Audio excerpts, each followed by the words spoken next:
Happy Black Friday to everybody. Josh here on The Wrong Lead, joined by Matt Carlson to talk about shot-in on another episode of You Gotta Be Shot-Inning Me. Matt, how are you doing? Doing all right, doing pretty well. Recovering from yesterday's festivities a little bit. Broke out the some of the reserve stock and imbibed a little too much, but made it through the meal, made it through family, and we're here to have some racing now. So More importantly, did you buy anything today? I did. I went out and bought my my Bourbon County variants, as is the Black Friday tradition. Instead of actually spending money on any tangible goods or holiday gifts or anything along those lines, I bought myself beer. So I'm sure I'll let those sit in my ever increasing stout collection because I'm the only one around here actually drinking dark beer. There you go. We're repping the brands. We're due for a sponsorship already after one episode change. So. Yeah, it was funny. My wife was asking me. So we went to that the prop day here in Chicago last week, which is where they kind of release proprietors, and you can buy a ticket and you get to sample everything that they got that year. They have some specials like surprise pours. You can buy stuff. So like there's like different vendors that use Bourbon County and stuff. So in previous years there was a pie company that would make pies. I think it's called Bang Pies is the name of the company, but they would make a Bourbon County pie. They might still do it. They might just not have been at the place, but they'll use Bourbon County to make like a vanilla French vanilla. What is it? French silk. There we go. French silk Hmm. pie. Then the hot sauce company was back this year. So this year it was what was it?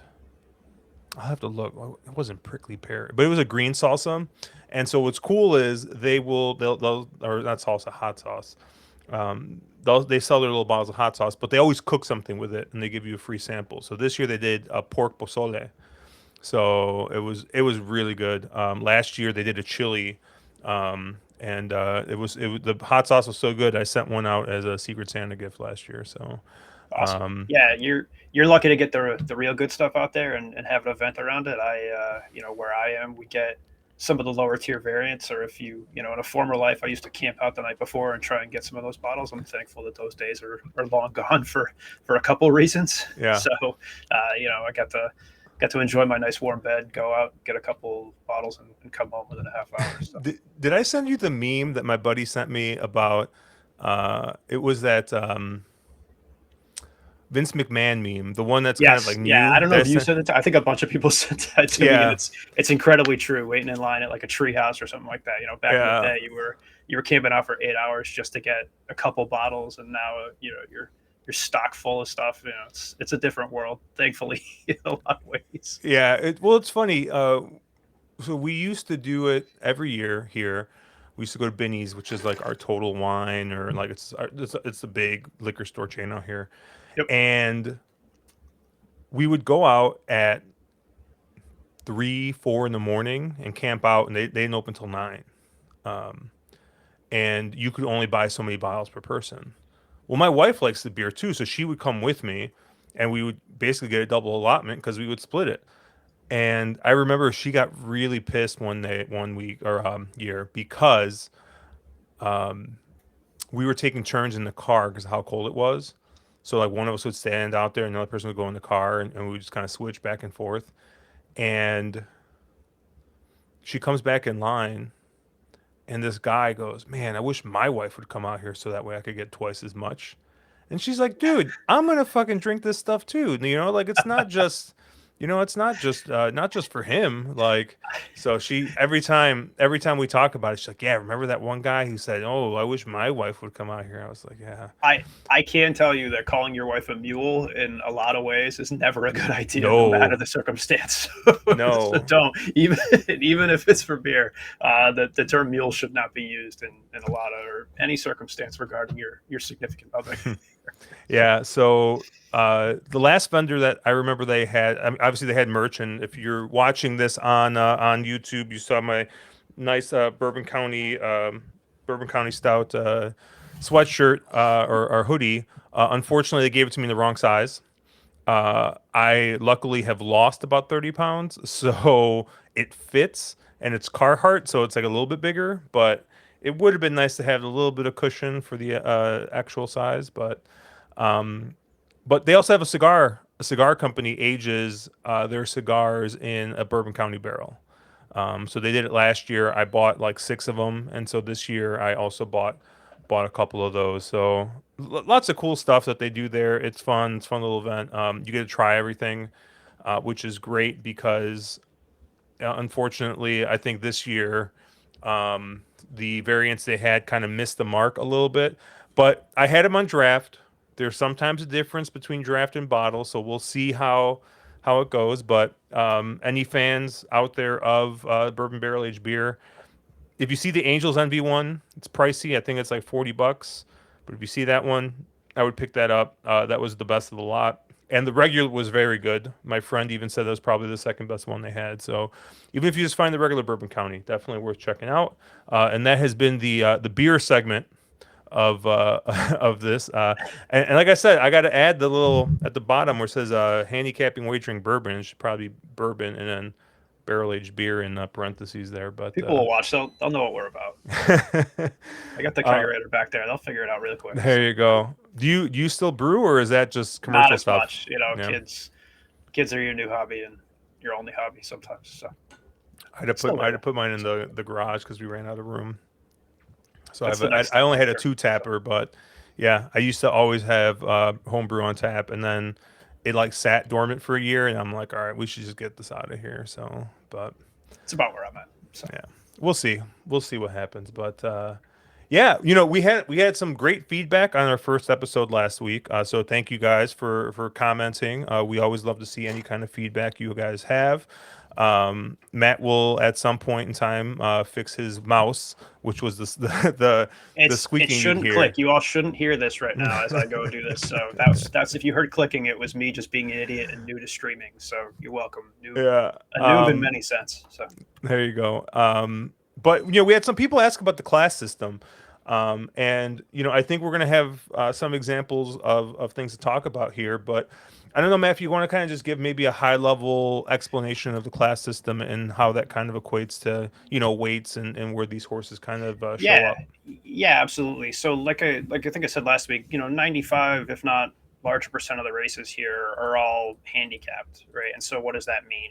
You'll see every single race in here is got a class associated with it, and I think the 3 will go through. There's a class 2 race, a class 3 race, and I think there might be 2 class 3 races, but we can get into what that is. But in any case, right, basically the way the classes work is it's based on the rating of the horse at that time. So if you're in class 5, that's the bottom of the barrel. That's for horses that are rated currently between 0. So all the way at the bottom, you literally have no rating, all the way up to rating 40. As soon as that horse hits rating 41, it has to move up into class 4. So they're all kind of banded that way. Like class 4 is rating 40 to 60. Class 3 is 60 to 80. Class 2, it gets a little bit squirrely because they run out of horses to run. So class 2 is 75 to 95, and class 1, I think, is 80 to 90 or above. Don't quote me on that. But in any case, right, you'll see what happens then is if a horse wins or finishes basically above 5th, right, if there's a 14 horse or 12 horse field and it finishes kind of in the top half, they'll move up a certain number of points. If they win, they'll move up a lot. If they finish 2nd through 5th, they can move upwards of 5 rating points up. Below that, they might move down or just kind of keep them flat. But you'll see kind of horses get, kind of peter between these classes because they have to, right, based on the rating that they have at that time. Basically that means that you kind of have a logjam of horses in some respects. In class 4, there's a lot of kind of mediocre horses that are just forced to race in that same band. And like I said, it kind of oscillates between that because you get horses trying to find a spot. But when things get really kind of squirrely or up against each other, right, they have to kind of run in distances they don't want. They might get a bad draw and end up in a spot they don't want. And as we kind of go through the races, right, we'll talk about a couple examples where I think if you see a horse moving up or down in class, that's evidence that, hey, they're really ready for it. Or, you kind of see a horse kind of hit that resistance mark, right, where they really are that, kind of either a 40 rated horse or a 60 rated horse. And as soon as they move up and they start running against horses rated, 20 points higher than them, they'll get a weight allowance, but they kind of peter out, right? on that, right, the way it works, right, if you're at the top of that rating, right, if you're in class 4, right, and you're a 60 rated horse, at the very top of that, you start out at 135 pounds. Basically, you'll always see the one horse go off pretty much right at 135 from a weight perspective. And then what they do is they'll tier the weight based off of that, based on the other ratings of the horses in that race. So if you're rated 59, you'll probably go off at 1 pound less at 134. If you're rated right at 41, like you're the bottom of that, you'll go off at like 117 or 118 pounds. And again, that's based on the class of horse in that race. If you, for whatever reason, end up with a field where, everyone's kind of towards the bottom, they just stack it that way. The first horse still goes off at 135 pounds, but that bottom horse might go off at 130 or 125 or something like that. So really, it is all at that point in time rating. That's what dictates how that field looks and kind of the weight allowances they give based on that. So. Yeah, I mean, I thought that was a great example, and I think one of the things, and we talk about this obviously in American racing too, right? Trainer intent. Sometimes you see a horse where the trainer knows like he's in way over his head and he needs to drop in class, and not necessarily that they're going to, not, I guess, not try or something like that, but they might use different tactics. Now, what's funny and what's different about Hong Kong is like if you ever watch what is the show? Is it called not? Is it not Racing to Win? What is the name of the show? I forget. There's a But couple there, of them you out can there, go on but YouTube and they have like a pre-race show and they do interviews and stuff and they break down these races. And if the trainer is going to do something different, use different tactics, like they literally basically have to say that. And so they'll come out and they'll say, oh, he's been the front runner, but I think we're going to take him back in this race, do something. And like they will actually like tell you like what has to happen. And when stuff doesn't follow that, trainers get fined, suspended. You see riders get suspended for not following, for not persevering and stuff like. They are very, very serious about protecting the gambler over there. So if you have the time, it's really interesting. They do a really, really good job talking through the races, doing interviews and stuff like that. Also on the Hong Kong website, there are notes that you can see, talking about how they're prepping for the race and stuff like that. Vet reports everything. You can get a really deep dive into it. And maybe that's something we can maybe pencil in, Matt. We'll do like a separate video, not with necessarily capping any races, but maybe just going through the website because yeah, sometimes like for example, and I'm just gonna move my screen over. Like I use the Speed Pro bit, which gives you the speed map, and then you can also click on here to get the second view. And what's cool is you get, the trip notes, the kind of the basic trip notes like you would see in other PPs. You'll see what the pace was that race.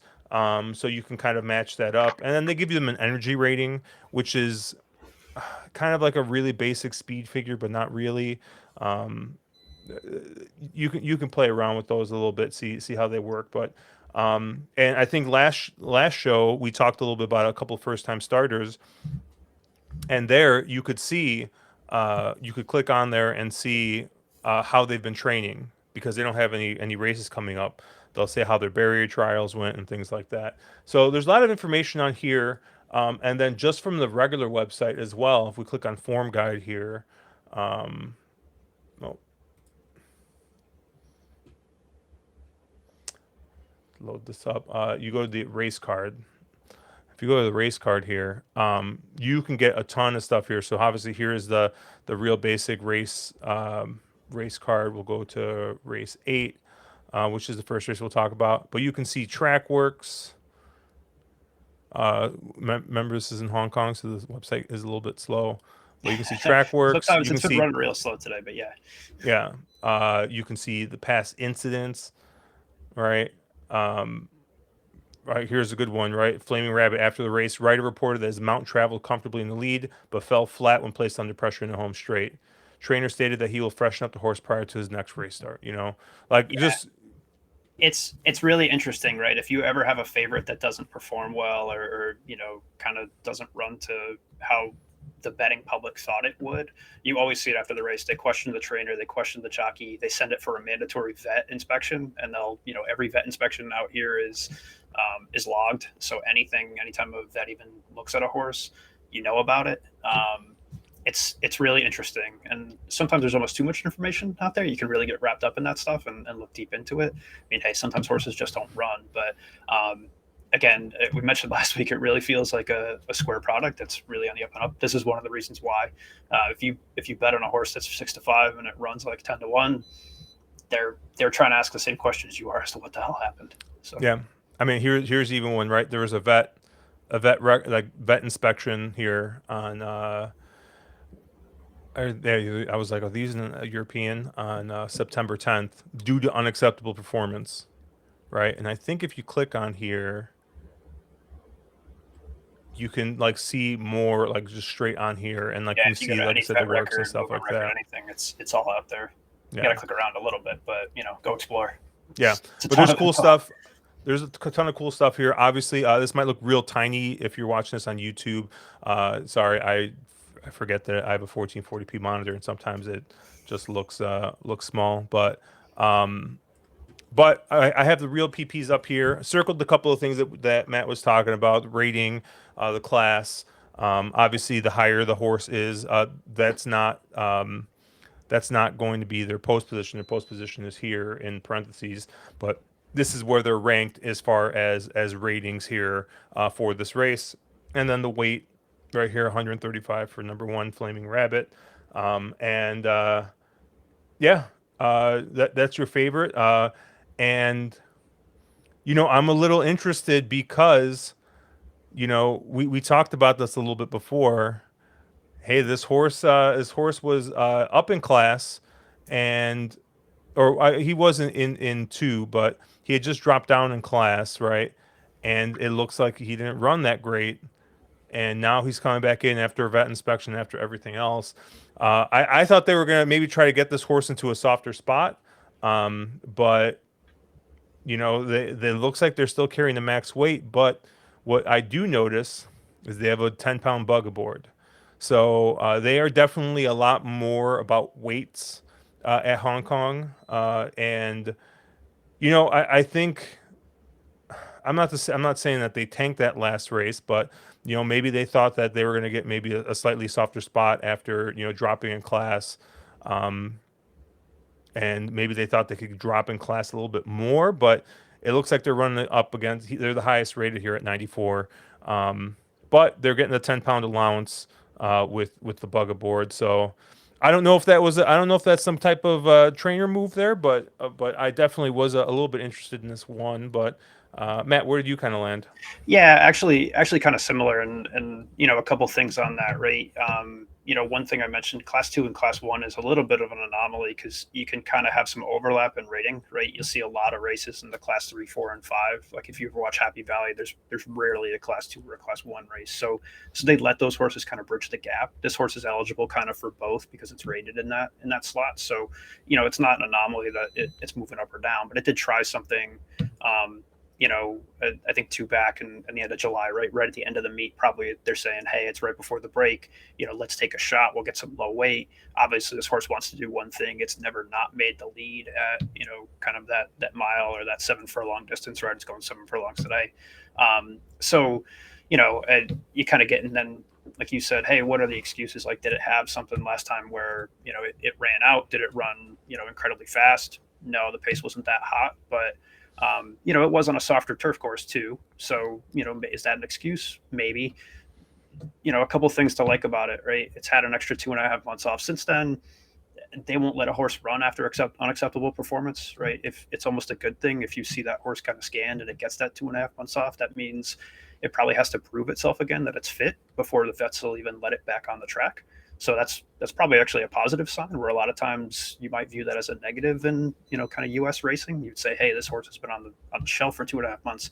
Is it hurt? You don't even know. Here it's you almost have to know it's not. They won't let it run because it's gone through those inspections. So it's a good thing. And I like the bug too up here. So I think it's logical. I think it can get the lead. I don't necessarily trust the 6, who is I think the other pace pressure in here.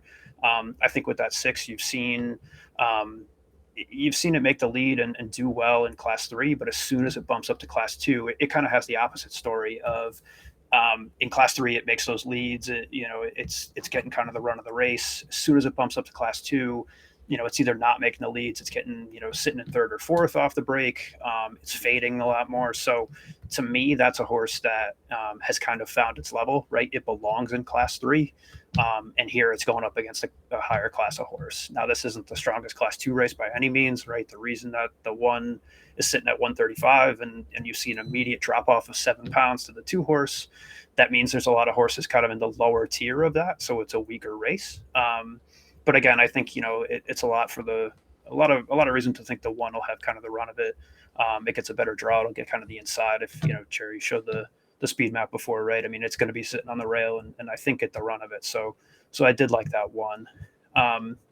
There's a couple other in here. I think I talked last time. The horses that I tend to like in here are the ones that are kind of finding what they want to do, right? There's only so many spots for these horses. And because of that, you kind of see, hey, we're going to have them run, if they want 7 furlongs, we're going to have them run at a mile. We're going to have them run at 6 furlongs. We may try them at a longer distance or a shorter distance and just to kind of keep them fit, right? They can run every 3 weeks. But that doesn't mean the spot comes up every 3 weeks. So you might see them, do something that they don't want. That could be for a couple of reasons. One is just to run the horse. One is to, get a lower rating, right? Have it do something it doesn't want, make it look terrible, get a couple extra pounds next time because your rating got bumped down. And when hey, that's not really what that horse wants to do. The couple horses in here that I do think are kind of getting back to what they want are the 5 Beauty Live. It's 4 for 10 at the distance, 6 for 10 overall, hitting the board at the distance. It kind of wants that 7 furlong, that kind of that, I'll call it manatee distance, I think is what, a lot of folks affectionately refer to it as. Other than that, it's 1 for 7 at any other distance, right? So to me, that's a 7 furlong horse. It's been more forward, but it's run at a mile. You've seen it kind of run at a mile. Now it's cutting back. So I like the fitness coming in on it. And I do think, at 7 furlongs, maybe it's not making the lead, but I think it wants kind of that stalking trip. So if the 1 and the 6 do set heavy fractions up front, maybe they fade back and the 5 can kind of come up and be kind of that second run and get to the line. Same with the 11. I think the 11 is 2 for 2 at the distance. Maybe there's some questions. Obviously, it is jumping up in class. It's run pretty well in class 3.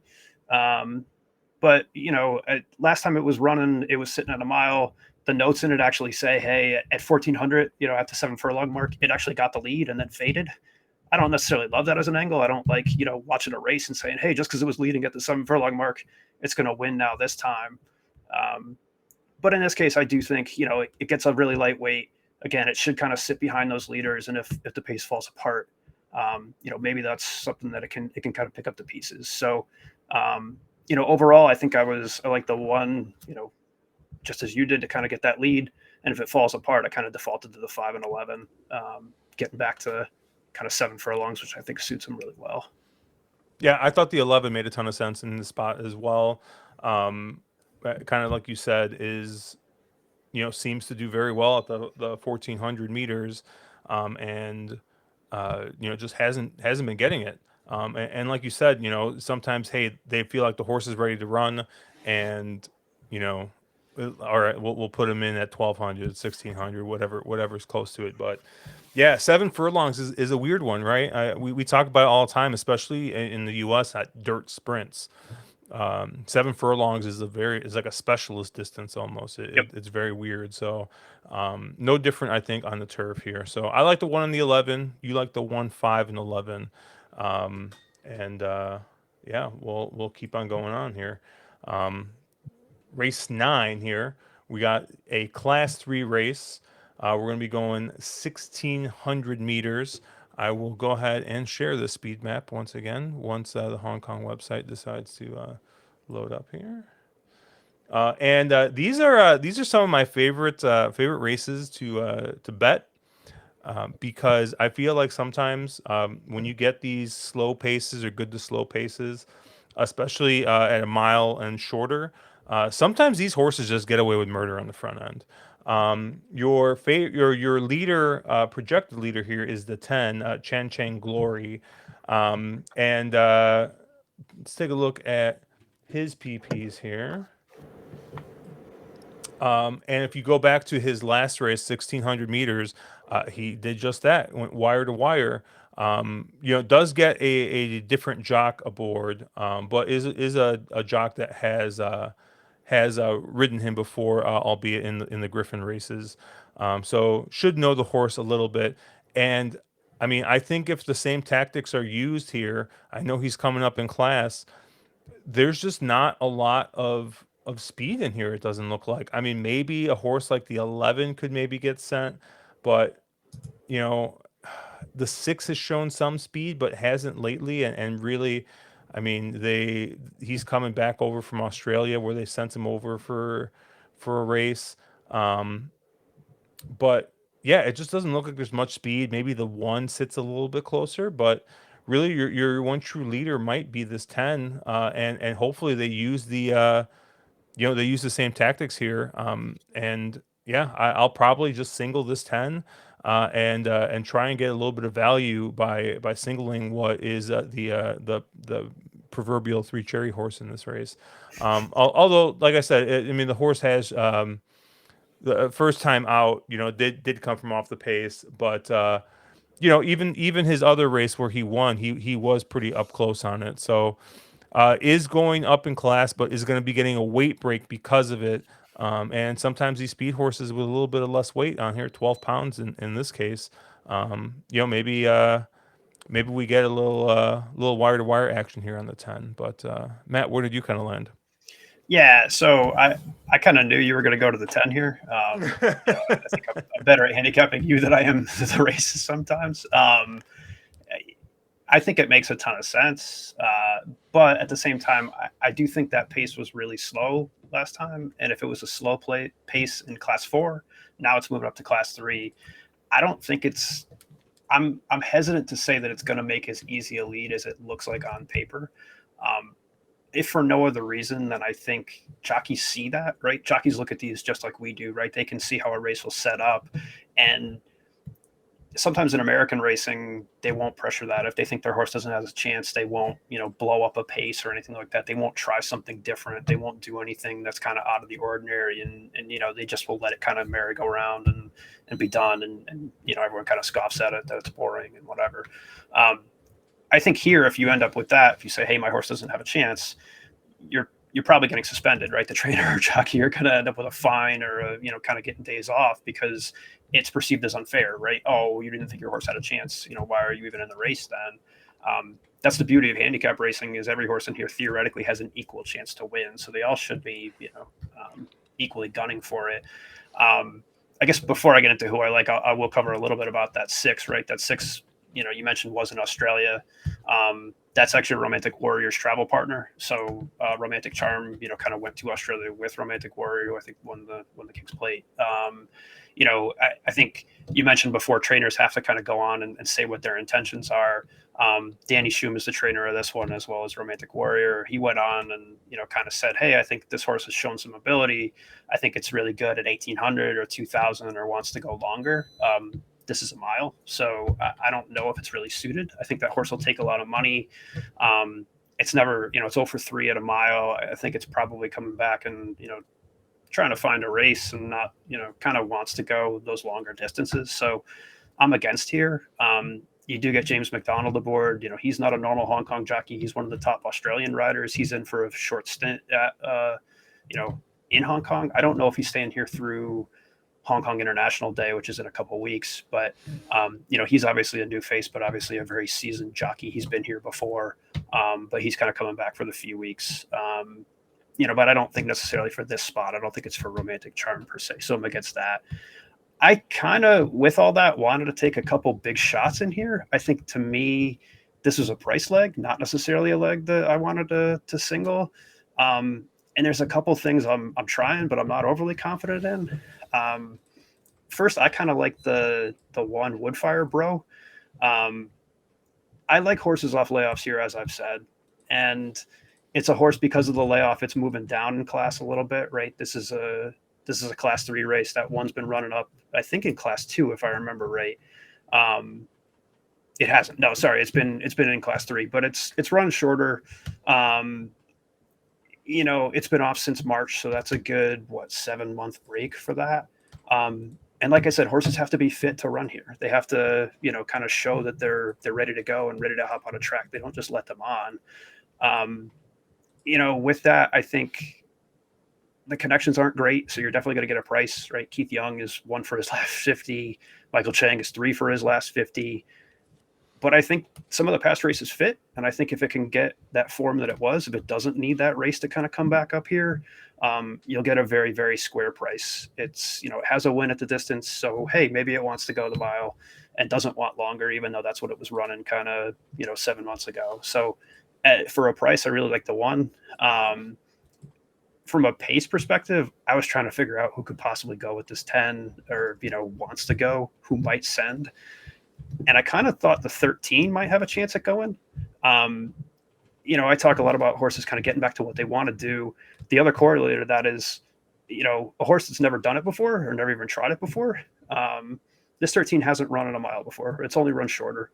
And sometimes when you extend out to longer distances, that pace that you didn't have at those shorter races shows up in those longer races, right? The horses are running a mile, purposely because they're not that fast at 6 or 7 furlongs. So to me, the 13, it's moving up.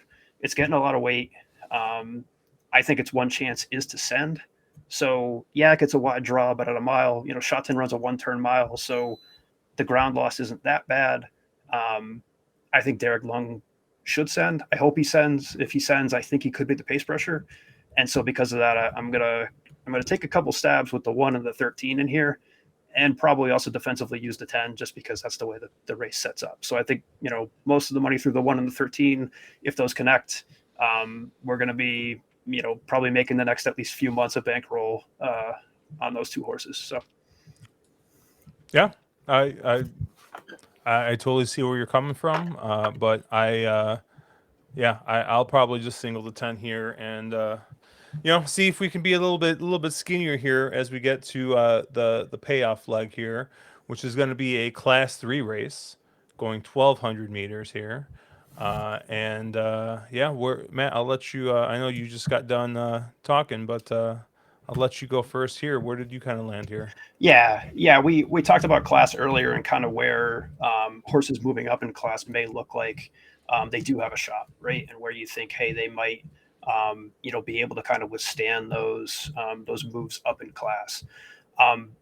Every once in a while, you end up with situations with horses that are, just running lights out, and they're kind of on the improve, right? And if they're improving faster than their ratings can adjust, they're kind of going to keep moving up and ending up in slots where, yeah, you might not get a price on them, but really, the weight that they're getting isn't matching kind of their current state ability, and it can't because they're continuously improving. I think there's 2 really obvious horses in here, and those are the 2 that I'm going to key in on. I think the 4 Global Harmony, has kind of shown, kind of that rapid improvement. Those figures keep moving forward. They keep moving up. Its last race, kind of first off the layoff, obviously it closed really well into a track that I think was playing pretty forward. And so to me, it kind of, in its 5-year-old season has taken that step forward and hopefully will keep improving. The really obvious one is the 10 I give, right? That horse was down in class 5 and it's rattled off 4 straight wins since the summer break. It's come back and it's just, it's wired these fields and it's gotten leads and it's just kept running. And I don't necessarily love horses that are, kind of rattled off 4 straight because I think eventually it's going to hit its level. But it's shown enough to me from a speed perspective where I don't know if this is the level even yet, and I don't want to go against the hot hand there. So to me, it's the 4 and the 10. And then defensively, I think the 1 and the 9 might have a little bit of a shot, but I think most of my money are going to go through the 4 and the 10 here. Just kind of those horses that, yeah, they're moving up in class, but they look like they're going the right way. They're really on form. They're going the right direction.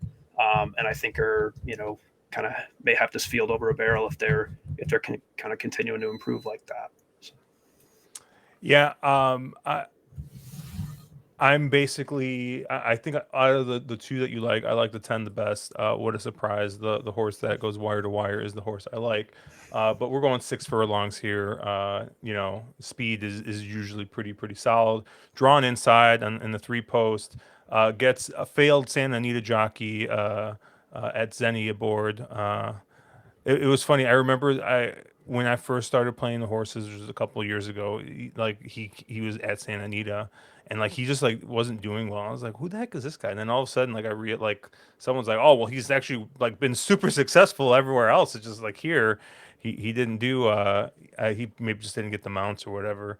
But I always saw him. I was like, who the heck is this guy? And then apparently he's been very successful in his career. So good on him getting over to getting to Hong Kong. I think he started last year, if I remember correctly, or, I can't remember if 18 he was months running ago, last something year. like that. It might have been just this season even. Just this season.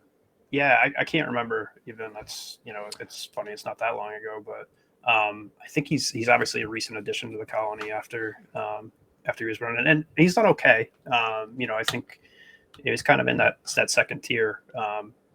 The first tier probably just being Zach. So, Yeah, that's it's hard to fight for wins when you got one guy winning 25 to 30% of races. So, but yeah, really. hey, I think since Joe retired, or I technically didn't retire. I think he just went back home to Brazil.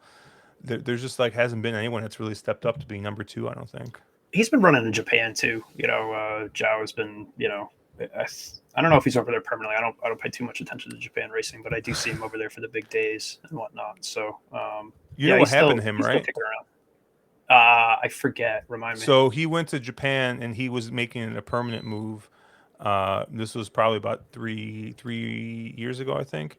And but part in order to get a permanent Japanese license, you have to speak Japanese and you have to take a Japanese test. And he failed the Japanese test, so he came back to Hong Kong with his tail between his legs.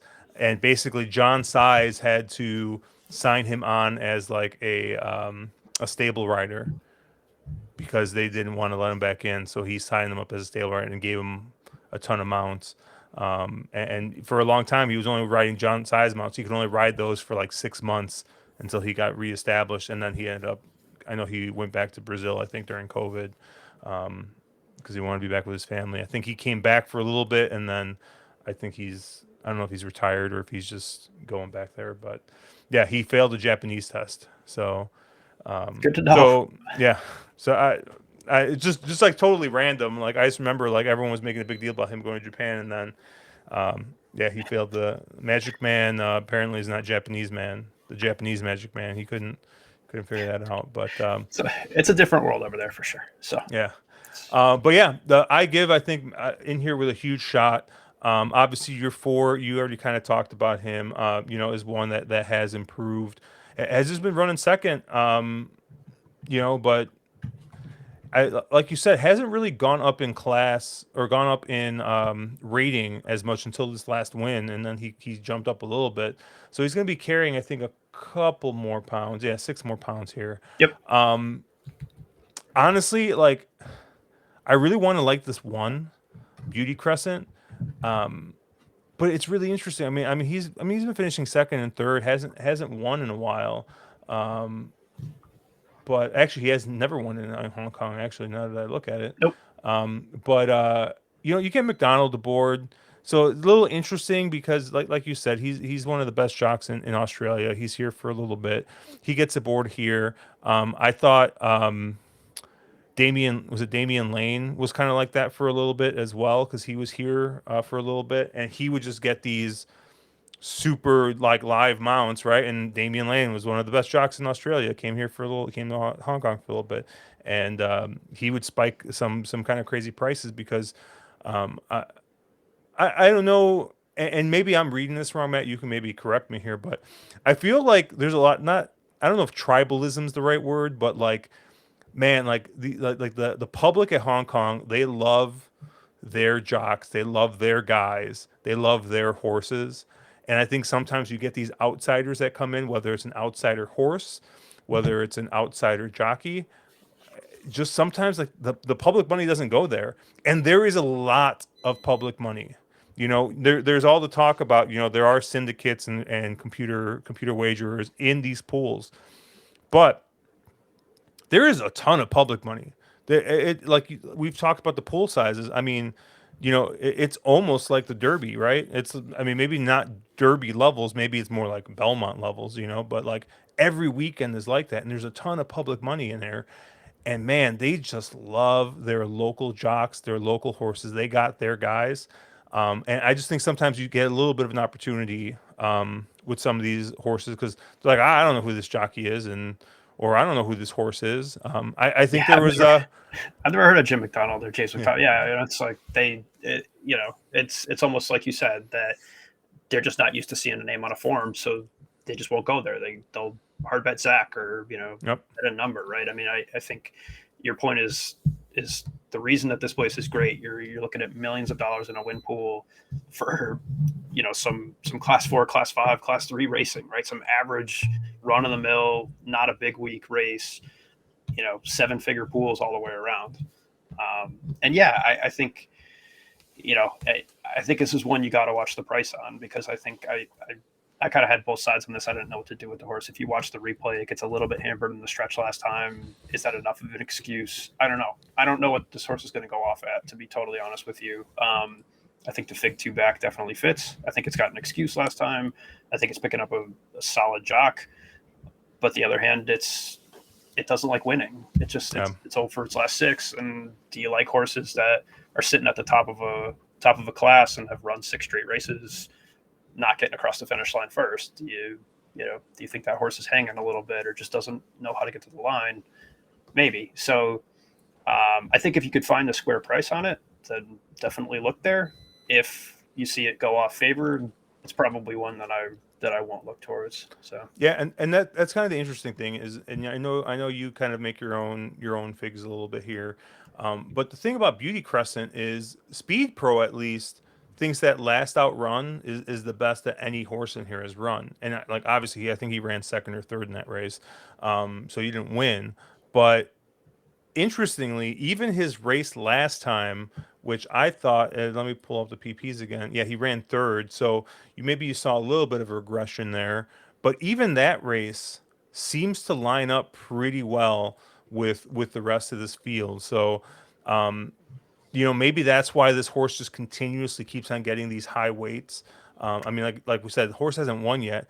But if you look at the horse's like weight record, he's not dropping any pounds. I mean, he's basically sitting there as the heavy weight in a lot of these or the high weight in a lot of these races. So I thought that one was a little interesting in this spot. Obviously the 4 and the 10 are coming in with kind of the highest energy rating last time. But I thought another interesting one that maybe you could look at would be the 7 Tornado Phantom. Now, obviously, this is one that I don't know. His form is kind of murky here. It does have 5 Hong Kong wins.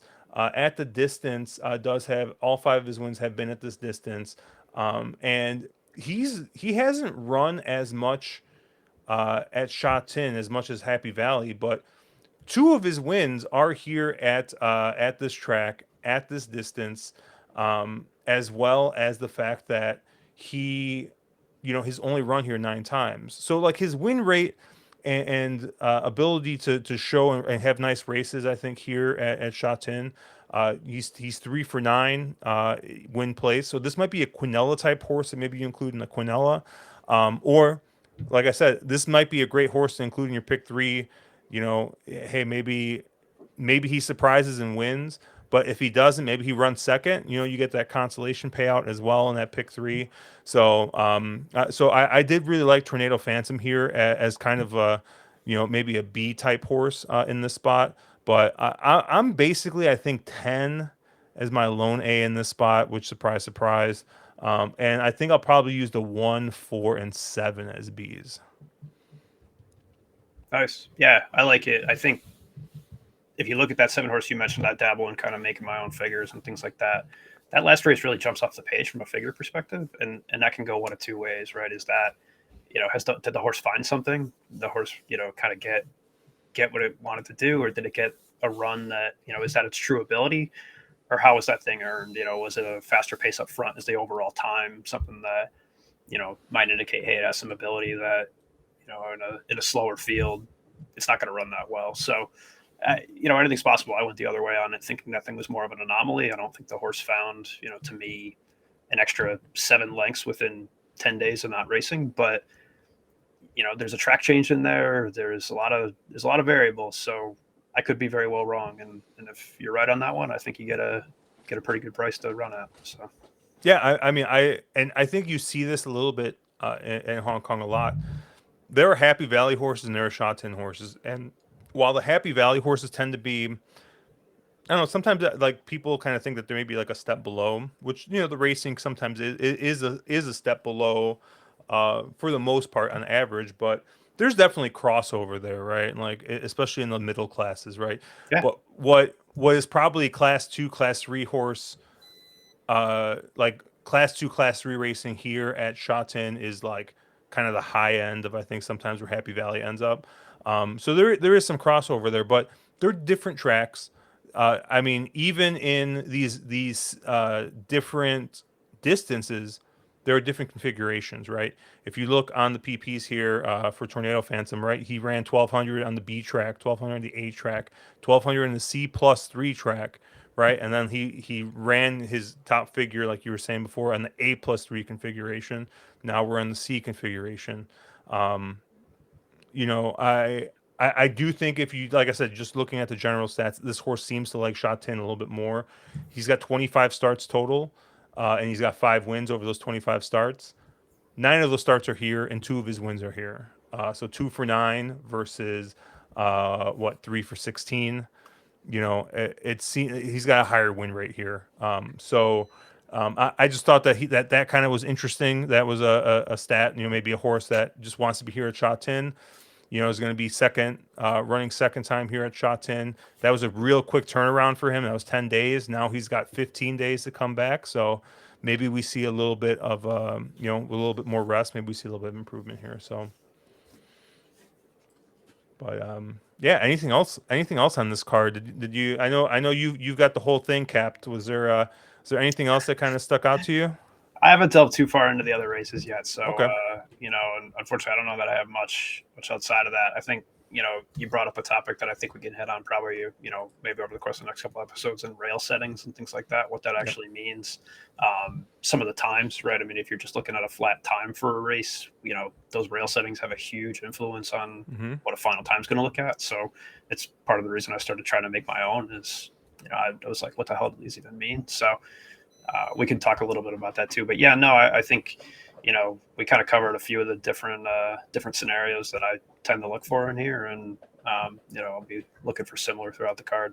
On Twitter, I tend to post a couple bets that stick out. Like I said, I try and catch some prices, so those haven't been going too great lately. So maybe fade them if you see me post something. But yeah, over the course of the next couple days and cocktails, I'll be looking for a few opportunities for sure. Yeah. Cool. Well, yeah, we'll be back next week. Is it next? Well, is it next weekend or is it the weekend after that? That the big Champions Cup is 2 weeks, I think, is international racing. That's the perfect. second week of December. I think the 10th. So throw everything on its head, right? You get international horses, international jockeys coming in. Things are a lot different.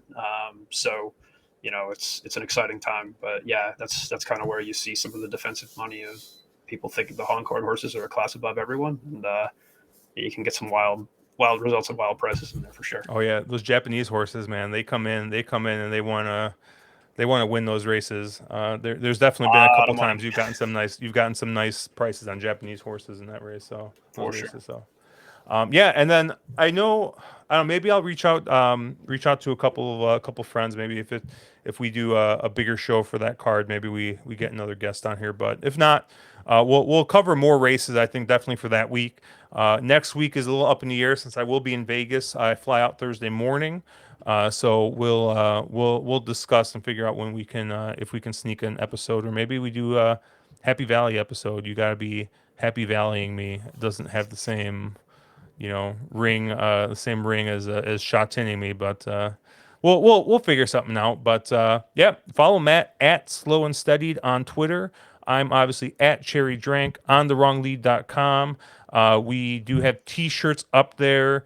on sale. I think they're like $12 or something right now. So if you guys have been looking for a t-shirt or just looking for a way to support us, you can obviously do that. And yeah, we'll catch you guys later. We'll play the same music going out because I forgot to look for another one. So have a good weekend, everyone. Happy Thanksgiving. See ya.